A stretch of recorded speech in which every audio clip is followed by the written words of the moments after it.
Ladies and gentlemen, I am SidAlpha, and before we get started, we do have a little public service announcement, as the publishers for this game were silly enough to actually pay us money for this video. Now, what were they thinking? Anyways, this is a sponsored video for AngerForce Reloaded, so please bear that in mind as we move forward. That said, I am here with I Am Pattyjack, and we're here to talk about a game and get paid for it at the same time. Mr. Pattyjack, how are you doing? You know, you contacted me at the worst time. I had sat down after playing AngerForce Reloaded, which coincidentally made me a lot more calm. Took a shower, sitting here in my pajamas, but I feel good. I've now calmed down when I was like, oh my god, I have to do things again throughout the evening, and that's not usually something I normally do. So, you know, take that for what you will. Sorry, I always get a hold of people at the worst possible times. I have a gift when it comes to that. I'm a terrible, terrible, awful human being. But that said, we're here to talk about AngerForce Reloaded. Now, what this is this game is a on-rails 2D, I guess you could call it a shmup, kind of a shoot-'em-up, that sort of thing. Yeah, it's a bit of a bullet hell game, bit of a shmup, a little bit of, I guess, roguelite mechanics tossed in there in certain parts, depending on the mode you play. It is. Now, we actually, you and I took a look at different aspects of the game. Both of us together, we haven't had a chance to play it all the way through yet. I did spend a lot of time tampering with it over the weekend, but mainly I focused on the campaign areas and things like that, whereas I think you said you concentrated more on the arcade elements? Yeah, I kind of split it up evenly between the two, I think, but the arcade I found was just a bit more engaging for my needs. I preferred the roguelite element in that one, so I was like, okay, this is slightly more difficult. It's kind of like more straightforward with like less upgrades and stuff, so I can kind of like blast through this entire game just like really willy-nilly. But I soon learned that that was probably not the best idea because the difficulty curve kind of ramps up in this game, and I was not expecting that. Yeah, it does quite a bit. The difficulty curve, I actually thought, at least in the campaign area, they followed a pretty natural progression with it. The enemies did get more difficult as we got along, and one thing I did notice here was a lack of power-ups within the game, but I think they compensated for that with the most recent patch they released, which enabled a lot of general and character-specific permanent upgrades. Like you said, this is a roguelike or roguelite game to where you do kind of level up a bit and are able to progress and earn points to be able to enable permanent upgrades. So that progress is lost if you aren't careful. And it can be very challenging. Now, with those, like I said, you do have general upgrades. You also have some character-specific upgrades. With the 4 characters within the game, we have Sam Hill, which was my personal favorite. And Pajay, I think you played him quite a bit as well, too. Yeah, he was the starting character that I believe you start out with in the campaign, so I kind of got used to him a bit more. I played him most of the time. I switched over to, I think, Shin is his name, the weird flying raccoon with the mask. Yep, that would be Shin. Yeah, I decided to try him because he looked like a flying raccoon. And who doesn't like flying raccoons, right? Oh, no, flying raccoons are terrifying. Are you kidding? No. Raccoons are adorable. Shut your mouth. Miniature rodentia flying through the air. That's horrifying. Yeah, they're wonderful. Yeah, so I played through with him for a while in the arcade mode too. Had a lot of fun. Tried out some of the other characters, but I found that I prefer in these games characters that do a bit more damage, and Sam Hill is kind of like the nice in-between character. It made sense that they start you out with him because he deals a lot of damage, but he doesn't like die in 2 hits, which is nice.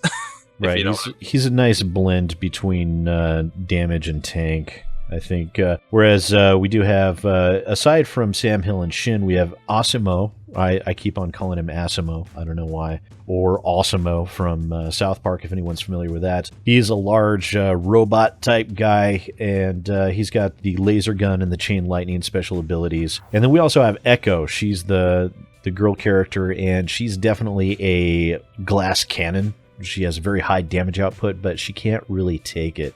So they did a pretty good job, I think, between the characters of being able to mix them up with the different abilities and the different playstyles. So anyone who's played these type of games, I think each one of the characters fills a role there for you to be able to find your favorite.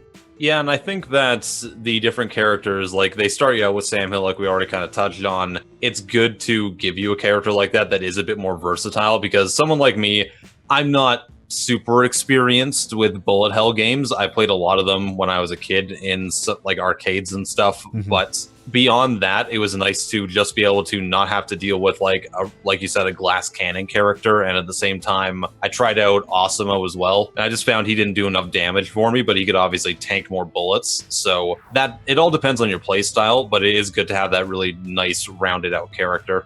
Yeah, one thing I didn't like, I actually like having the higher damage output and everything, but with the persistent upgrades, you can get up to a 25% increase in weapon damage across the board with the general upgrades within the game. I immediately went for that like a fish to water, because that really added on that ability to deal damage quick enough with him that I think, for me, he's the best character in the game.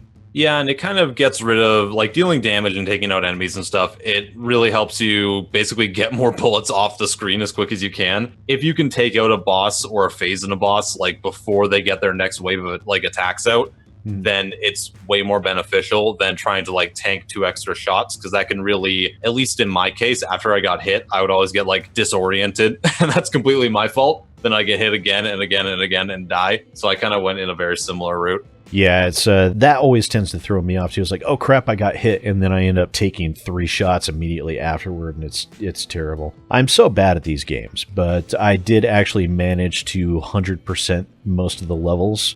And once I really got a feel for them and the patterns involved in the different levels, because this does have, especially in the campaign, this does have higher levels of progression as you go, and in order to actually complete the campaign, you have to go through and you have to play at the noob level and play through a little bit and earn some points to be able to upgrade a little bit and get accustomed to it. Then it unlocks the normal, which unlocks sections 4 and 5, and you have to be able to play all the way through those to unlock the hardcore difficulty level to be able to play through all 7 and get the complete story arc with that character. So I think that was a pretty interesting way of introducing a person to the mechanics, is like they get you accustomed to those levels before they start ramping up the difficulty and the bullet soaking and everything like that. I kind of like that. That's the thing with bullet hell games too. A lot of it is about replaying levels and about learning boss attack patterns, 100%ing stuff, and that's usually not something that I really play in games. And obviously, because sponsored video,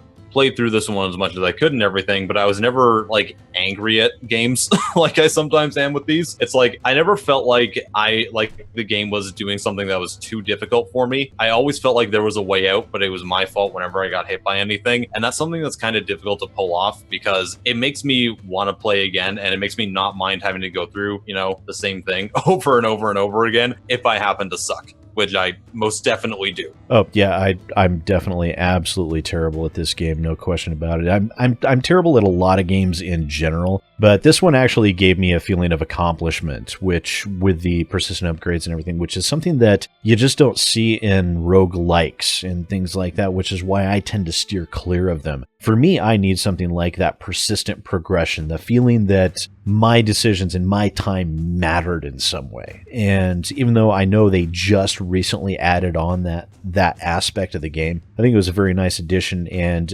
that really changed my perception of the game. I probably still would have enjoyed it without that progression, but with it, I just enjoyed it that much more. You know, one thing we haven't gotten to yet is the options menu. I always try to talk about the options menus in my videos, and I know you do too. Generally, that's the first place I go to, because it's usually a good indicator for the thought and effort they put into the game. And I usually focus on that. It's like, oh God, is this going to be slapdash or is it going to be decent? And what did you think when you were looking through all that? I mean, it was decently well made. It was everything that I expect from more of a, I guess it's not a totally 2D game. There are 3D elements in the graphic design and stuff, right?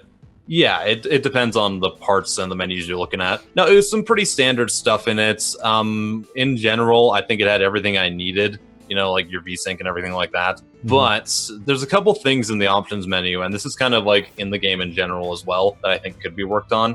That's mostly to do just with like grammar from localization troubles from like porting it over from Chinese to English. You know what I mean? So when you're going through things like the options menu and stuff, you see sentences that maybe there's like a letter not capitalized, or you see a sentence that doesn't quite make sense because it was obviously translated, and it jumbles up a couple words, and you can usually make it out. but it's worded in a very, it's an odd sense. It detracts a little bit, but it's nothing that makes it impossible to figure out what you're doing, which is really good. Because if you've seen my channel at all, you know that I've played some games that have zero localization and were run through Google Translate, and this is definitely not the case with this one. So, you know, that's a plus. Yeah, it definitely feels like they did at least hire a translator for this one, and they know reasonably well enough, but it feels like they might have hired a Chinese translator who speaks English as opposed to a native English speaker who is translating from Chinese and would know those idiosyncrasies of the English language that a lot of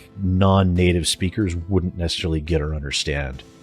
So I think it's, you know, it's decently well enough. And with the graphics and everything like that and the options menu, you know, they do give your full standard array of resolutions all the way up to 4K, which is great. And everything else there, I saw everything that I expected to see and didn't really see anything left out that didn't need to be there. So it was a pretty lean menu, but everything that should have been there, I think, was. And I think with a game like this, too, you're not expecting the world. You know, you're not expecting Crysis 3's options menu. It's, at the end of the day, it's a 2D game. If it doesn't look blurry, I'm kind of okay. Yeah, absolutely. And what about stability? Did you have any stability issues on your end? No, the game actually ran completely fine. Like, there was nothing that I can think of at all. There was no crashes, no frame drops or anything. I had a pretty similar experience. I was actually actively looking for any weird glitches or anything like that, and it seemed pretty stable. And I know that a lot of that comes from the PC version has already been out for a while. It actually came out on September 14th of 2017, so it's been out on PC for a little bit. The reason why here is they brought on Zodiac Interactive for the publisher, and the publisher's actually, they're doing this large update to the PC version, and they are going to be releasing this game on the PS4 coming out sometime in early 2018. And these type of games are definitely a controller-based game is the preferred, at least my preferred method for playing it. And for console gamers that are interested in a good bullet hell, I really liked it.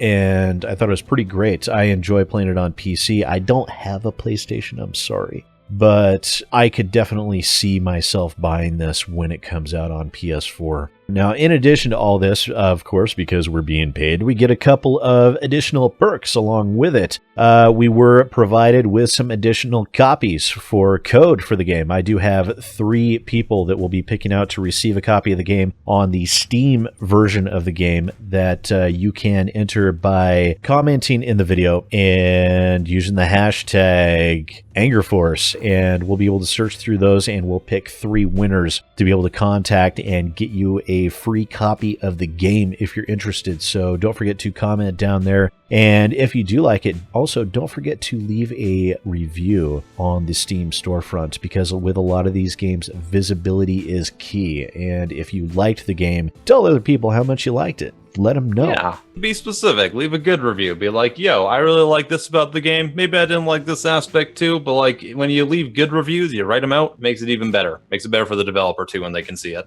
Yeah, absolutely. So with that, unless we have anything else to add, I think we've probably rambled on long enough about the game. So once again, this is AngerForce Reloaded, and we kind of did kind of a roundtable, kind of just discussion. I didn't want to do a full drawn-out review or anything like that, doing a deep dive in here. But like I said, this is a paid video. They're paying us money to do this, and so I did give it a fair shake. And one of the stipulations there was that I did get to give my honest opinion, and my honest opinion is I really like this game, and if you like these type of games, you should definitely check it out. So once again, ladies and gentlemen, thank you for watching. This has been Patty Jack as well. Why don't we tell people where they can go find you real quick? Yo, you can go check out my YouTube channel. It's youtube.com/IamPattyJack, on Twitter @IamPattyJack, and on Twitch. I stream things sometimes at twitch.com/IamPattyJack. Is that Twitch links? I don't know. Pretty sure. Maybe. That's how they work? Cool. Perfect. I Let's think go so. with that. Something like that.